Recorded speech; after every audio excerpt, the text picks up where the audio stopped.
Hello, welcome to 10 at 10, episode 175. My name is Michael Ramage. I'm the director of the Cyber Education Research Center here at Murray State University. And welcome back to 10 at 10. 10 at 10 is brought to you through a partnership between Murray State University, Grow West, the Technology Council of West Kentucky, KY Innovation, and local partners Sprocket Innovation in Paducah, and the Kentucky Innovation Station in Madisonville. As I mentioned, we are on episode 175. And I have been asked a lot lately over the last few months about AI and AI tools and what does that mean for cybersecurity. And while we've talked about it in a variety of contexts, I wanted to share maybe this week and we'll see how far we get today, but probably over into our 10 at 10 in a few weeks as well. But talking about those AI pitfalls. What are we doing? Where are we messing up from an AI perspective? And I just want to make sure that we're looking at these things. We're looking at AI and thinking about what does that mean for our overall cybersecurity posture and what are some of those pitfalls. So first, I always like to start off with a question. And if you've heard me present lately, you may have seen me ask this question. One or more of the pictures on the next slide are real, and one or more of those pictures are fake. Tell me which are which. Which ones are real and which ones are fake? Sometimes people get this right. Sometimes they get it wrong. The point of it is that it's really hard. It's really hard because AI has gotten so good. The only one that's real is the top right, the picture of the water and the rocks. The other ones are AI generated. And the reason that it's hard is because AI has really been able to do something generative AI, meaning AI, artificial intelligence, it's able to generate tools, has really been able to take it to the next level. And so if I go back to the whole point of cybersecurity is about managing risk.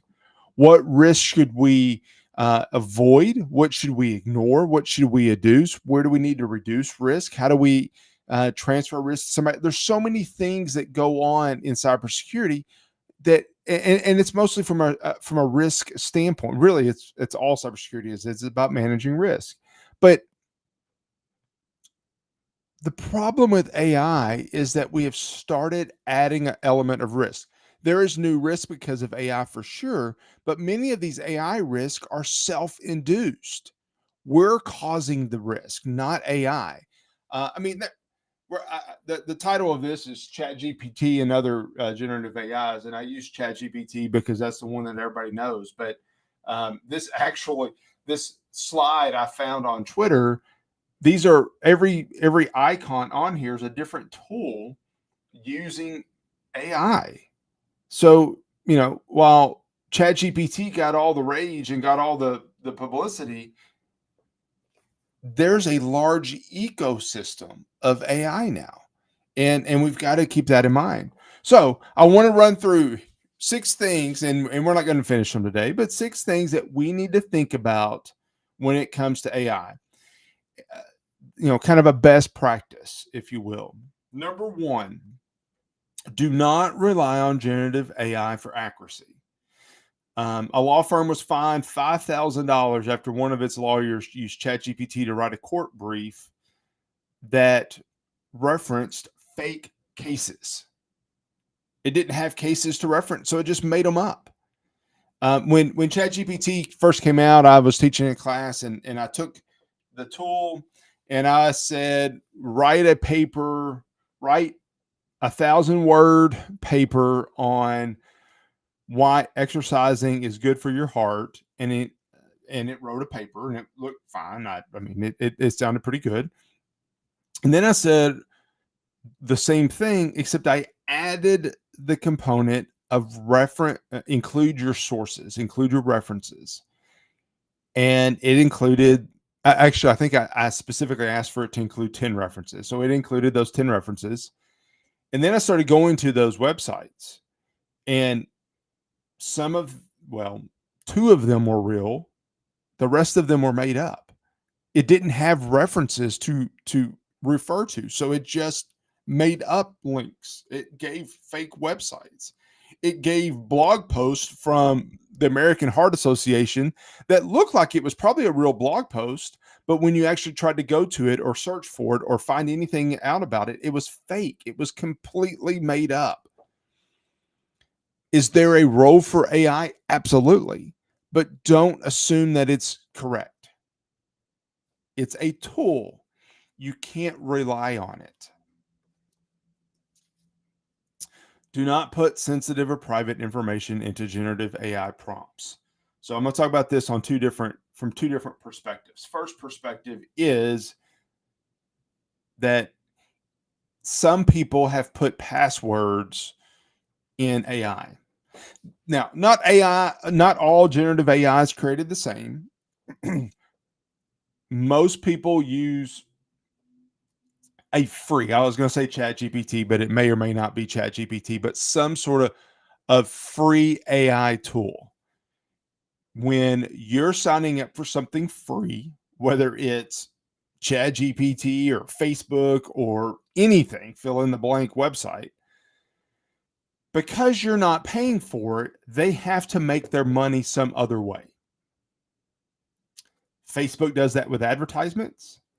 Facebook does that by selling your data to third parties. Now they've gotten in trouble for it, and there's some guardrails on that now. But they've got to find a way to make money, because no company is in the business to give their stuff away for free.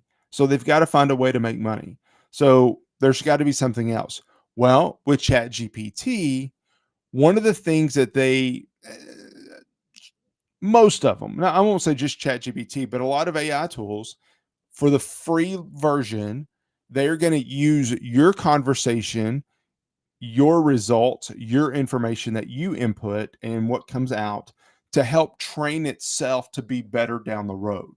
So what that means is that if you are putting in personal or sensitive information, that may or may not be shared with others. And there have actually been some prompts that have been used to pull up passwords. Now, this has been addressed, but the point of what I'm sharing is that there's going to be the next thing that we didn't think about that you have to be careful about. But people were able to put in certain prompts that pulled up past conversation chat histories that included passwords.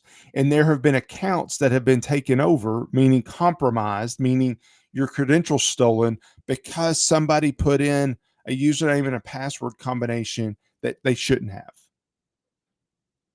So you've got to be careful about that.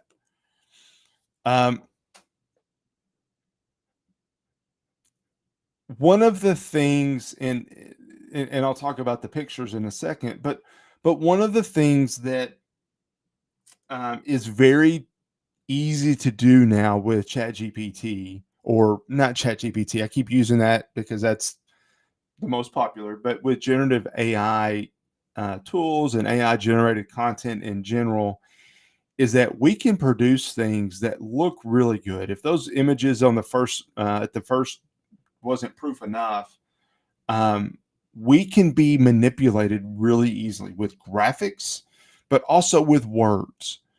And that we have to be very vigilant about what we see.